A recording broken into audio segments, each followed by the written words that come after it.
You guys wanted it. You guys asked for it. It's They did.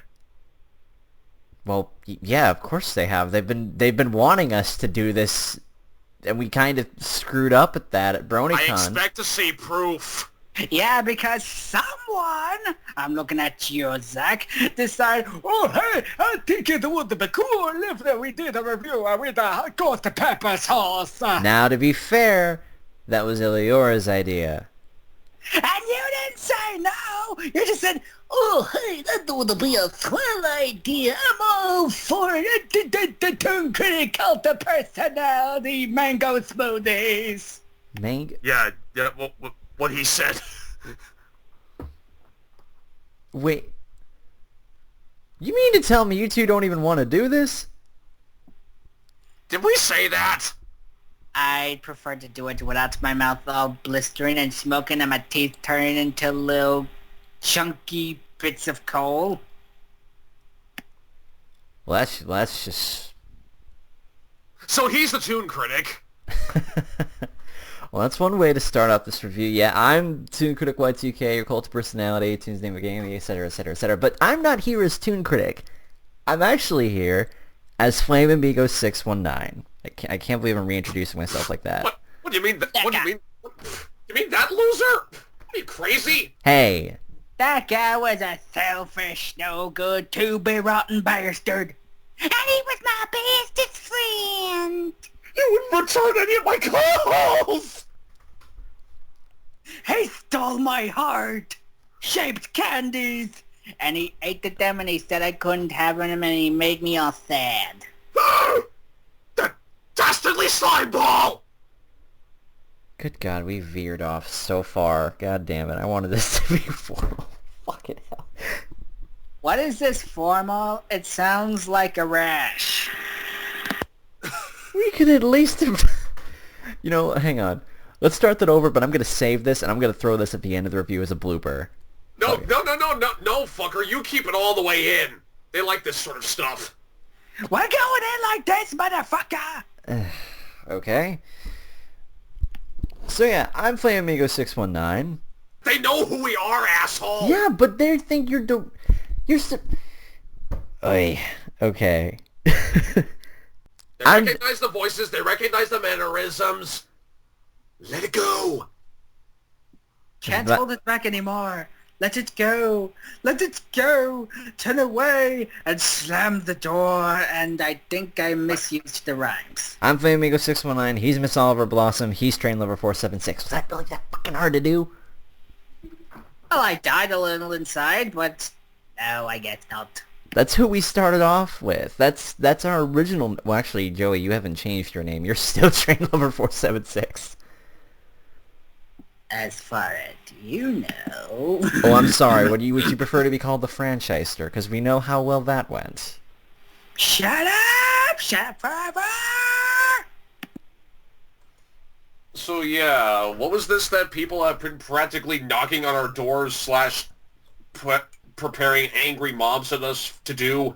They really wanted to see this because we were the three top biggest Thomas people in the community, and now As far as you know. we're not. We're not anymore because we hung it up and we decided to jump onto being ponies. We went from this to this. So yeah, we've ignored this because, one, we were too busy doing redubs, two, we had college and jobs and lives, and we just did not feel like writing it. So now, here we are in an unscripted mess of a roundtable review of the movie you've all been waiting for, Thomas and the Magic fucking Railroad. Thomas and the Magic Railroad, this, for us, I'm pretty sure was like a big movie for us back when we were youngins, back when we were not really smart enough to realize that this movie was a piece of shit, and it still is today.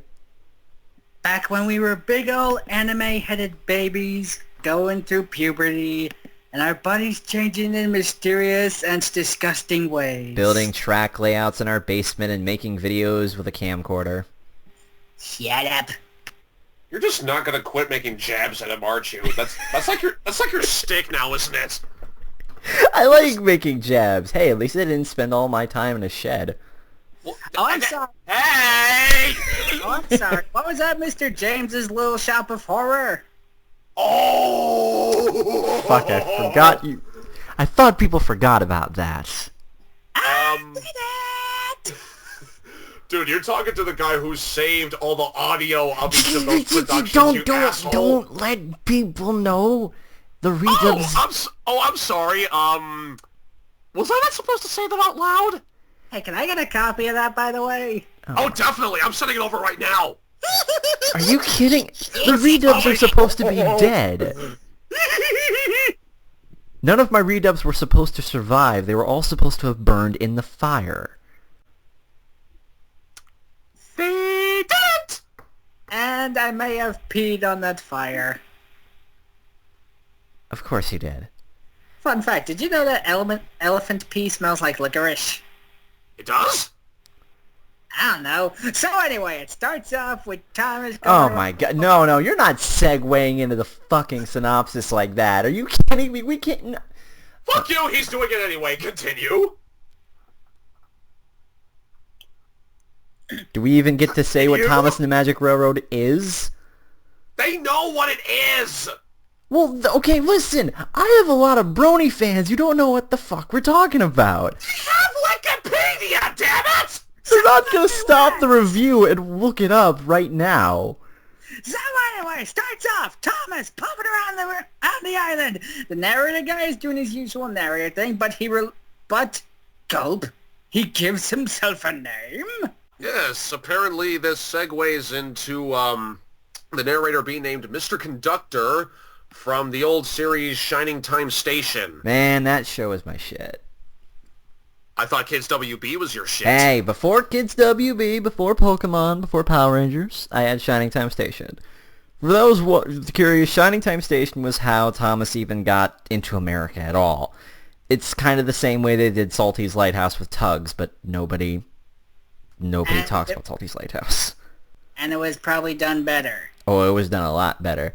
It was fairly simple. Okay, actually, for those watching, if you want to get a real quick history on Thomas, read my review editorial, What Happened to Thomas. You'll get real caught up with everything.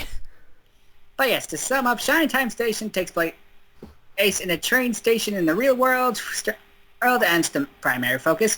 The little tiny man named Mr. Conductor who tells little children's episodes of Thomas, and he's either Ringo Starr, George Carlin, or in this case, Alec Baldwin. An interesting choice for being Alec Baldwin, but it's more interesting, I think, than George Carlin. Now that I think about it, why didn't they have George Carlin play Mr. Conductor in this movie? Honestly, he would have been, perfect. He would have made this movie a lot better. He would have seen the script, and as he was going through his lines, he'd jump off from the screen and be like, okay, listen the fuck up. This movie is trite, and you should feel bad for watching it. I read the script. I am Mr. Conductor. Get the fuck out of here. But then again, probably during the time Thomas was entering its 5th season, where Alec Baldwin took over narrating duties over in the U.S., while over in the U.K. it was still Michael Angelis. Duties. How old are you? 22? 23, motherfucker. No, I'm talking to the man who thinks duty is a funny word. This ain't Wreck-It Ralph, son.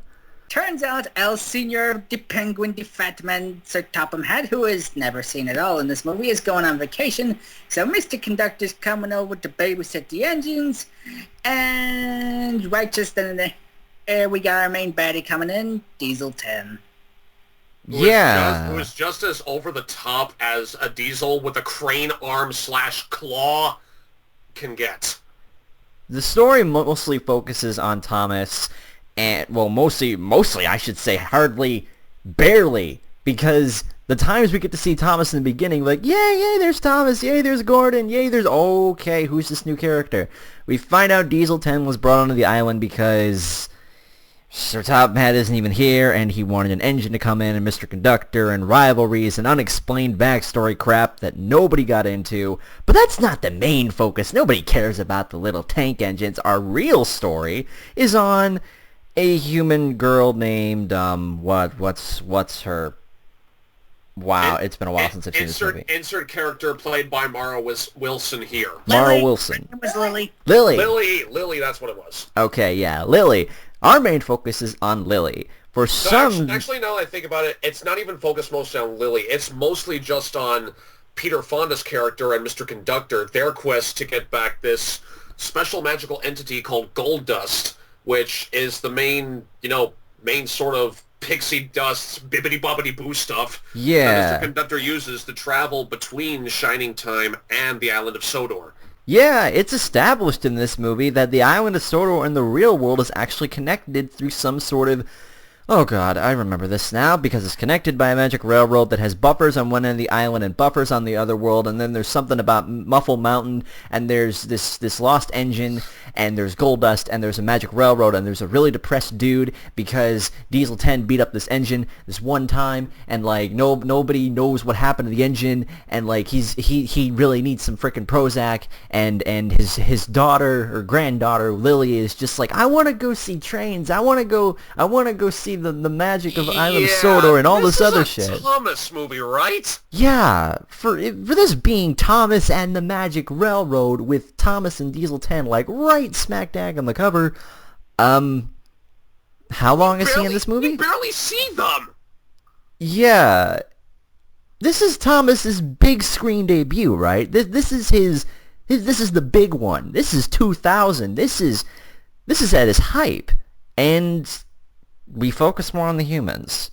That's not to say that's bad, actually.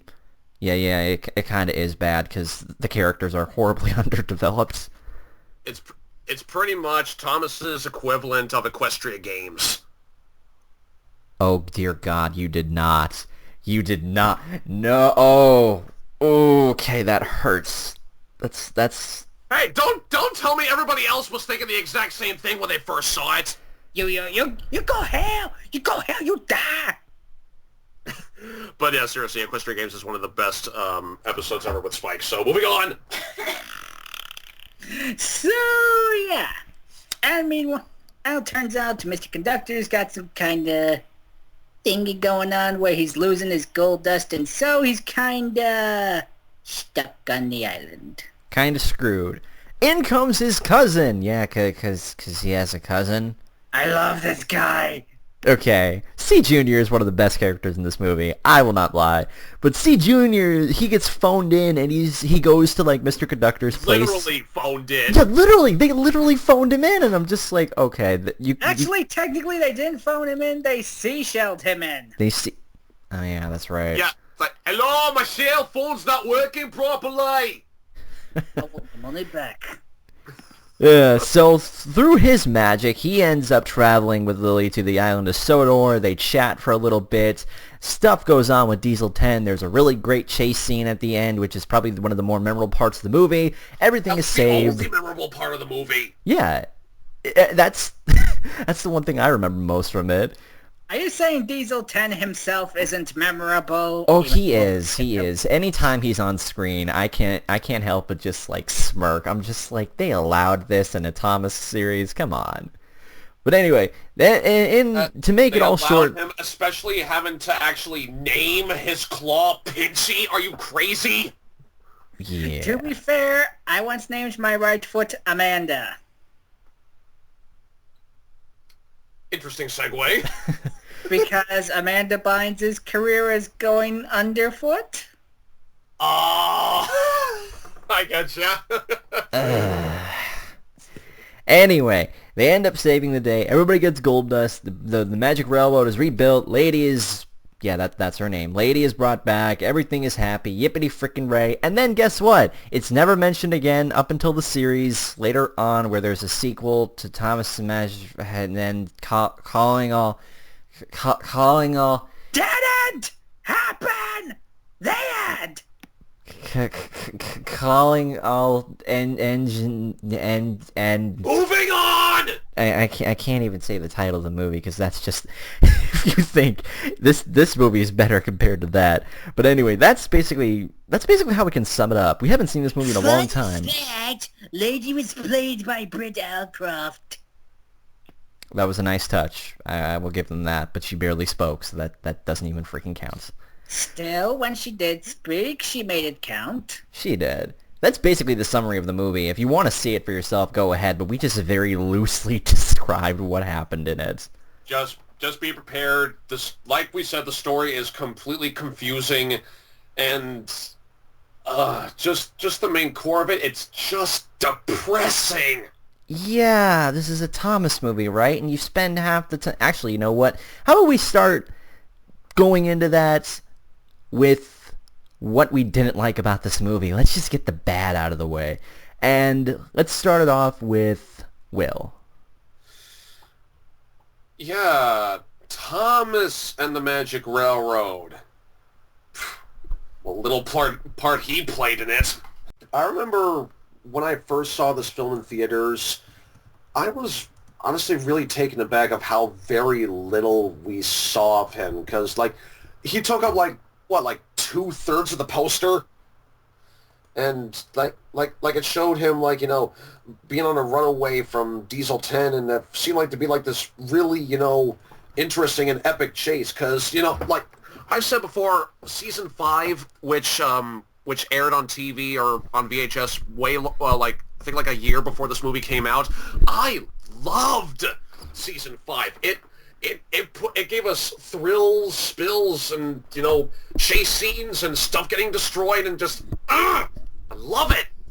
But to see this, it left me honestly very underwhelmed. Well, of course, they sort of, you know, took this aspect and applied it to, like the now current CGI series, but giving, okay, like in the original show, everything was narrated like a storybook by only one guy, be it either Ringo Starr, Alec Baldwin, or George Carlin, what have you. But now in this film, they give all the characters individual voice actors, which I personally thought was great. But some of the choices just really bugged me, specifically James. When I first heard him, I'm like, James looks like a lady! Yeah! James looks like a lady! they let a female voice him, and I'm, what? What? Percy was also voiced by a woman, but that was understandable. But James? Really? I don't know. Part of me still liked it when I was a kid. I mean, I kind of still enjoy it today for certain things, but I don't know. First time I saw it as a kid in theaters, twice. At first, because I was young, I thought this movie was the shit for me. And then, like, when I finally got it on VHS, I was so happy, and I would kind of, sort of, fast forward through all the human bits and get right to the Thomas scenes. You too? Okay, for a second I thought I was the only one.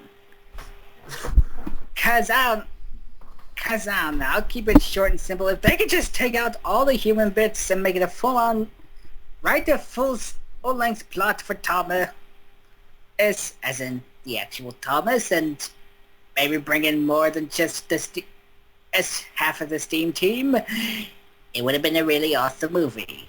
Oh, you simpleton. That's what they use calling all engines for.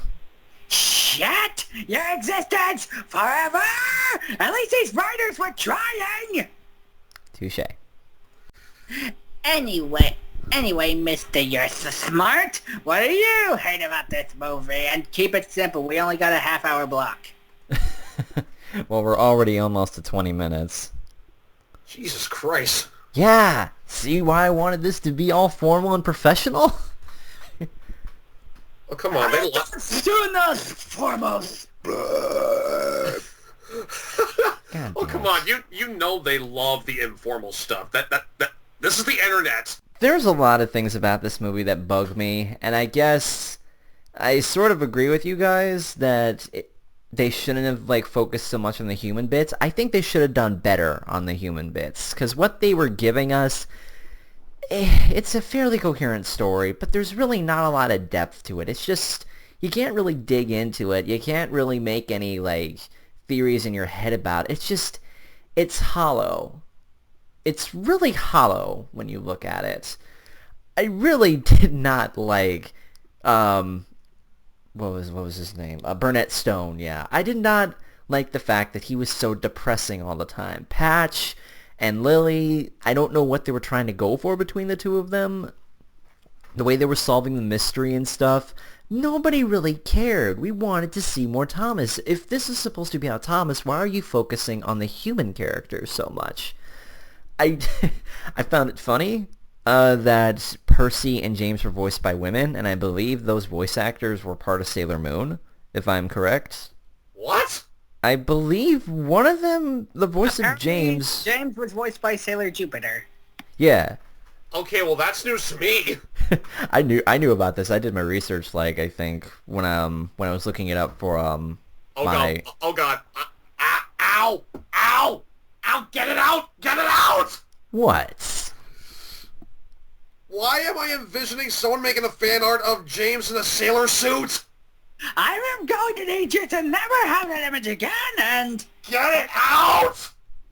And someone answer me this. Have we ever had a show or movie where the girls are all voiced by dudes? That's a good question. I actually don't know. But what else is there about this movie? I don't like the fact that this is never really brought up again besides calling all engines. That's it. Even when you bring back Diesel 10 later on, you make no mention of anything. And I think this really sucks because Thomas has a real fun time dealing with continuity. The way that this is all just thrown together, it doesn't really make it believable. They don't touch on this later on. I thought they were going to make this more important, but no, they just made it so they could cash in on Thomas just to make new toys, just to market it up, just to hype it up for money. And that really kind of bugs me. The voice acting could have definitely been better, I think. Is this a bad time to mention I was voiced by Sailor Moon? Get image out of head. Well, train level 476, you now know what you must do. Yes, I must! Make more videos? Shut up. I'm sorry. I had to. I did not mean to do that.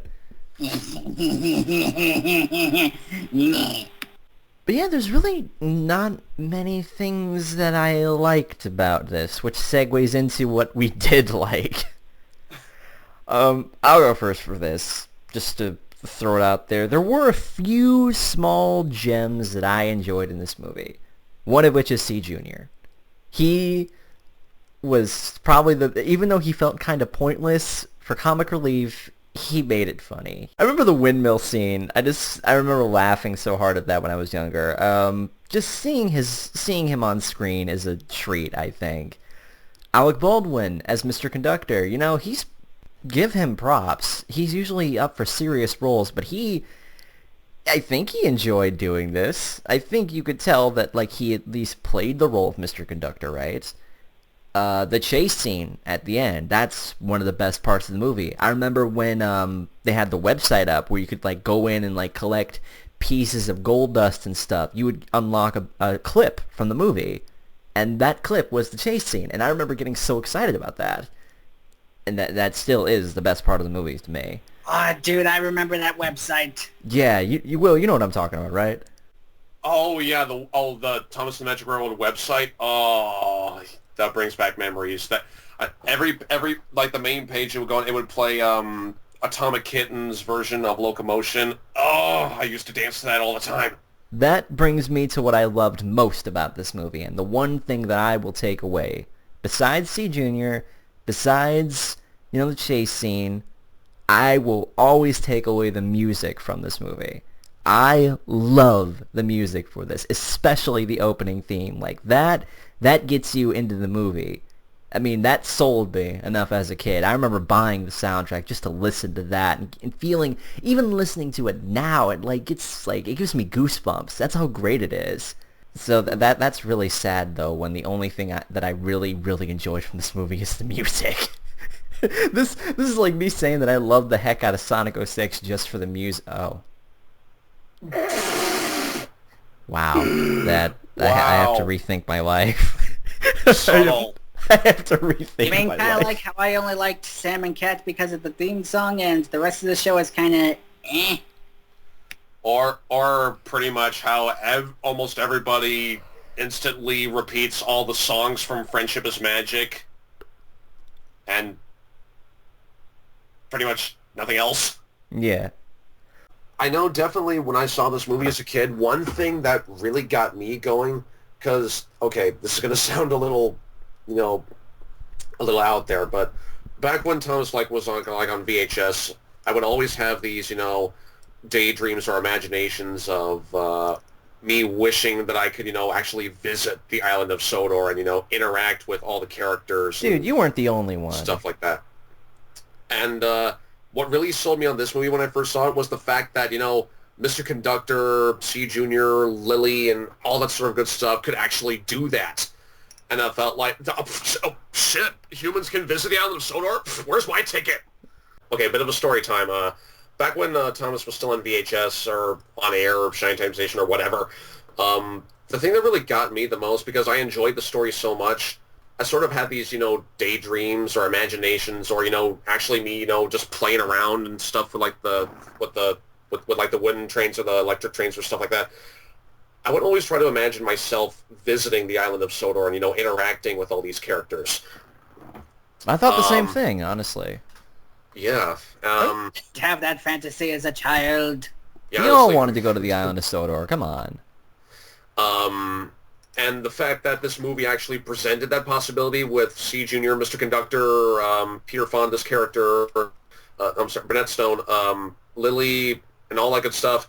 That's what sold me on this movie. The fact that that there's a magical possibility that stuff like this could happen. Like the interactions that the trains had with the humans. That I was honestly sold on that when I was younger. And I agree with Zach. The music I could really take back. Like the orchestral scores I thought are really good.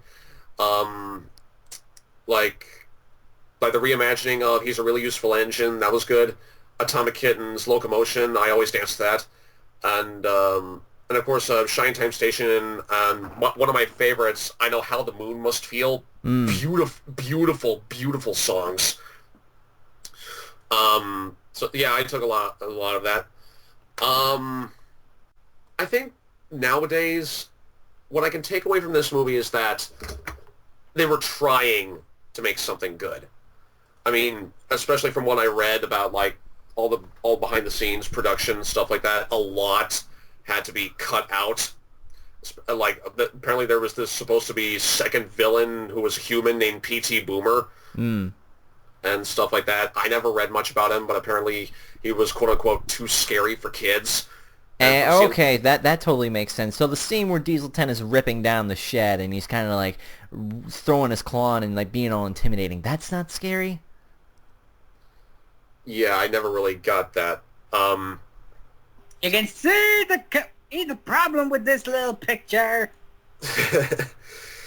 So, I don't know, there was... If you just like... If you sort of just like forget... I think this is another one of those movies where if you just sort of like abandon most of the logic and just get, sucked into the fantasy and the interaction with some of these characters, I think that's what I can get out of it. Like I said, the magical possibility of trains and humans interacting, at least in this sort of sense. I know that might sound creepy in real life, but I don't know. That's something I took away from this film. I will admit there were some pretty funny moments. I think there was at least like one bit of continuity from the show. It was like Thomas and Birdie wanting to race again, which I thought was a nice nod. I don't know what else. Just one of those things if you just like let the imagery speak for itself and just get yourself sucked in and just enjoy the ride. I think that's what I can sort of take away from this. Well, the things I liked about this movie are threefold. Fourfold if you count the music, which, let's face it, is awesome. Mm. Mm-hmm. Okay, one thing, this is going to sound weird. I liked how the engines bounced off of each other in dialogue. Yeah, very true, because like in the original show, it was just the narrator speaking for everybody. That actually kind of felt like they were having real conversations. For example, like I really loved the opening dialogue sequence between Thomas and Gorn. It was it was funny. It was kind of witty how they were just kind of teasing each other, and it was different voices. Just a puck on my lips. I'm hiding in the bunker. I think. Sorry. Something I wanted to add. Another thing I think I can take away from this movie is they don't try to change the characters. Like they still make them, the same different. I'm sorry, not the same different. That's redundant. The same different. Sorry. They still make them all have their original different personalities. Like you still have James is cocky. Toby is very old and wise. Thomas is still a bit cheeky but brave. And Gordon is still his, full of himself, and et cetera, et cetera, et cetera. They didn't really try to change the characters in any way, which I thought was really, really well done on them, and I applaud Britt Allcroft for sticking with that. Number 2 would have to be Diesel 10 as the villain. Yeah, I forgot. One of the other things I also liked about this movie, Diesel 10. He's a riot. He is almost the perfect balance of wacky and funny, like during the scenes when he's screwing up, like the Cole Hopper scenes, and just the way he talks. Looks like it's time for the next lesson, huh? I call it How to Stop Being Stupid. He's one of those little kid-friendly villains that comes off as memorable, I think. Like, I know this is a PG movie, but they still made him, like, witty and goofy, and to the point where you could at least remember him. They made Diesel 10 memorable. And like I said, he's balanced between funny and threatening, like, say, dangling Mr. Conductor over a bridge. Oh, yeah, there's that, right. What was that?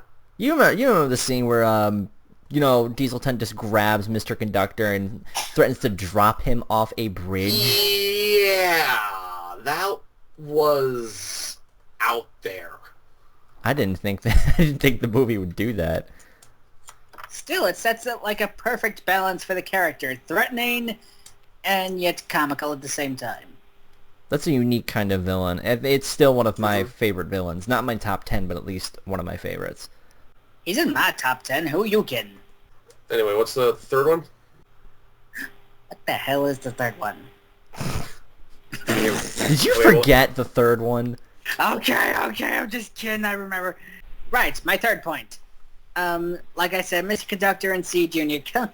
Mr. Conductor because, well, like I said, I'm a fan of the original Shine Time stations, and I always looked forward to seeing him whenever an episode came on.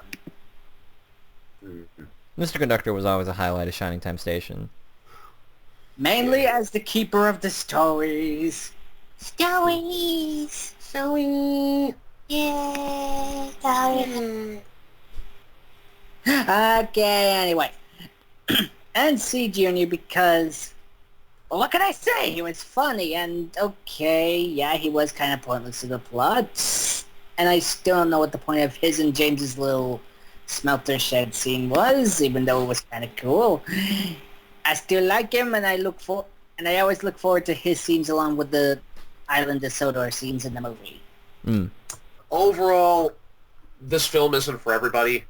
It does have some questionable moments, and it's not perfect. It's clunky, but I think like if you look sort of past it, it's not that bad. If you can at least applaud everyone behind this that they were trying, I think you might get something out of this. But other than that, I'm not really sure.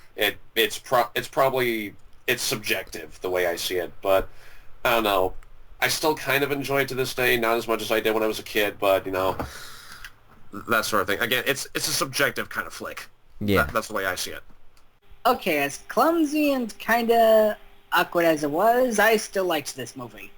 I mean, okay, it's not perfect, but like people said, the writers were trying, and they kind of almost sort of kind of pulled it off. Plus, let's face it, it's still way better than and that sequel. Yeah, I see what you mean. And then that other sequel, which Will said was the bestest movie in forever and a half. Shut the fuck up. Oh, you mean Misty Island Rescue? Bleh, bleh, bleh, bleh. I just threw up a bit in my mouth. Okay, yeah, it's not perfect, but it's not unwatchable. I won't lie, even to this day, I still think it's a bit of a guilty pleasure for me. I acknowledge that this movie is crap. There are so many plot holes and inconsistencies and things that I could mock the hell out of, but I think that's why I enjoy the movie, because looking at it now, I can mock it, I can riff it, I can have fun with it. I could stream this movie, and I would get a lot of fun out of it because the people in the comments would make it funny. This movie on its own is not really that great, but if you watch it with your friends and make a joke out of it, then it becomes watchable. I really think if they had done this movie properly, if they had taken it back to, the woodshed and stuff and, done it all over again, it would be good. I think this movie had a really good concept behind it. The Magic Railroad bridging between our world and their world. That's a really good idea. But this movie, to me, is an example of great on paper, kind of shoddy in execution. That's just mostly how I feel about it. So, overall consensus, what do we give this out of 10? I give it 7 out of 10. 6. I'll be fair and I'll give it a 7. That's barely a passing grade, so yeah, I can't recommend it either. But I will give it at least a B for effort. Yeah, it tried. This movie really tried. There were good points to this, but the bad kind of outweighs the good. So yeah, we finally did that. It's been like 4 or 5 years, and now we finally did it. And we kept our mouths intact. For now. Now, weren't we supposed to review season 13? Fuck!